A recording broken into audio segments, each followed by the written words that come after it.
Hey, it's Beth. So, here to talk about the digital citizenship activity assignment, which is sort of our last assignment for EDUC 5131. So, digital citizenship, that's the noon siren for our town. You hear the dogs barking. I'm going to leave this in the clip because it's really funny too. I've got it. So a siren goes off in our town in Cambridge Bay at noon and at 10 p.m. Just kind of helps people know what time it is, and it's lunchtime, and then 10 p.m. is kind of curfew time for the kids. But it's funny that I caught that on tape. Does your town have a siren at noon and 10 p.m.? It's just a cute thing to have caught about my town on tape. Anyway, so final digital citizenship activity assignment.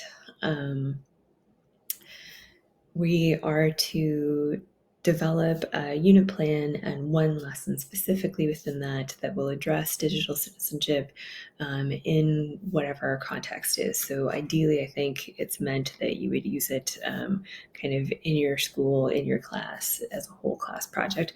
For me, I'm not in the classroom right now. I am on a year of education leave, so I'm doing the student gig full time. And I, for whatever reason, have never really been able to lesson plan or unit plan for fictitious groups of learners very well, or to the way that most people seem able to do that. So I need to approach this a little bit in a different way. Also, I know that I want to center this work around a video that I'll link to in this, but the video is from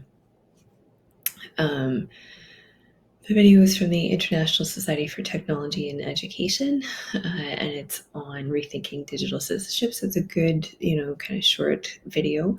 And in the video at 9:55, the speaker says, "What is one thing you'll commit to doing this year to promote digital citizenship?"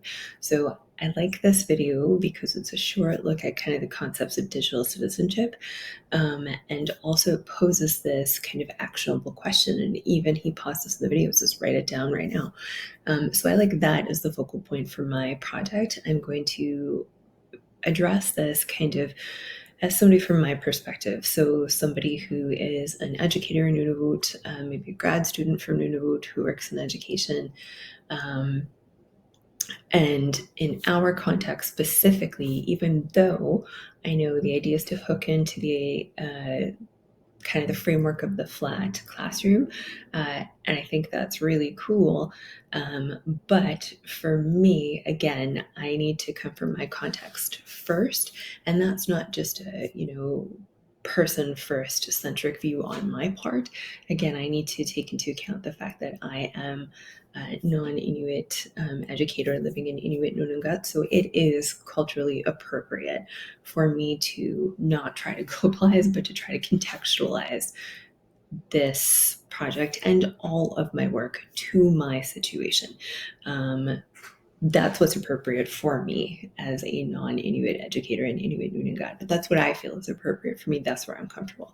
So this work for me will come from that perspective. So if you are an educator in Nunavut, in Inuit Nunavut, maybe a little bit more broadly, kind of with our resources, especially in Nunavut, our access to technology, with the framework that we have in place, and the strengths and the challenges, what can taking a step in this direction look like for us in our context? If you're a student, a grad student, if you're a teacher trying to apply this to your classroom, and a mix of both. So what are some concrete ways you can do this?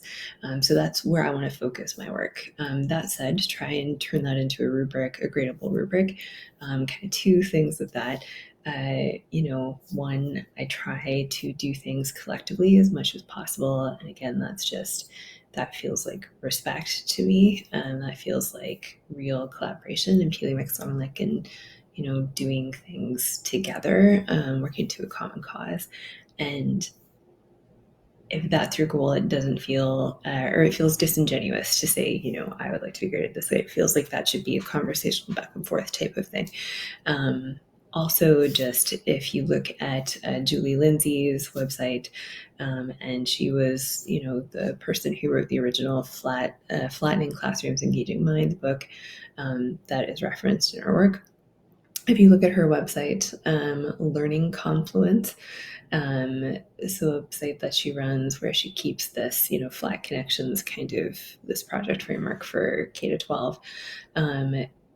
A quote on the landing page says, "Learning cannot be in isolation. It also needs to be innovative, sustainable, and pluralistic." And I know that that's said in the context of like to learn globally, but for me, that also is a little bit, I need somebody who understands at least a toehold into my world to bounce things off of because of the positionality I have in the space that I inhabit in education. So, just something to think about. So, with regards to the rubric, what's important for me to be in it? And I should say straight up, I don't care about marks at all. As long as I pass stuff, I'm cool with that. And that's intentional on my choice. I can't try to let myself do different weird stuff and obsess about marks. I just can't.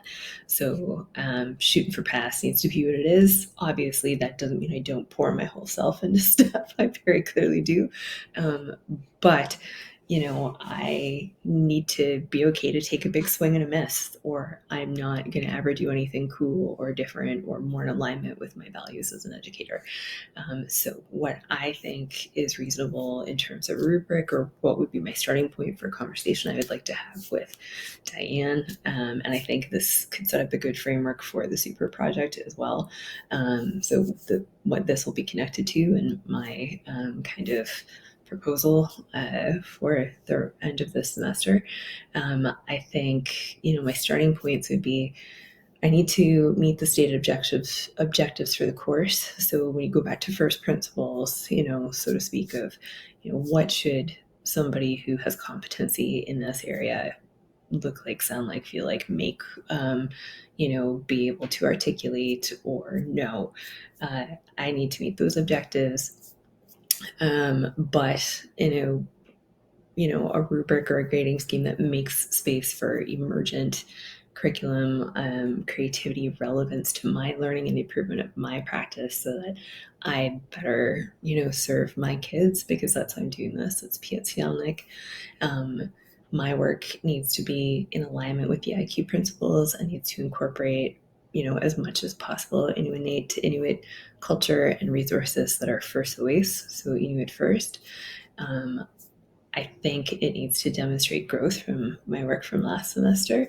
And, because I express myself better in real-time conversation, I think before any grades assigned, if, somebody feels like I'm super off the mark, I think that, it's fair for me to have a chance to have a discussion about that before anything is assigned.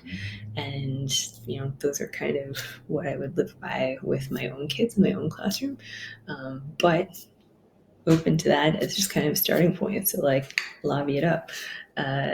Because to me, that's what collaboration, that's what paleomixonic and, academia looks like, is it's not just, hey, I have a chance to do this, so I am going to make all the decisions unilaterally myself.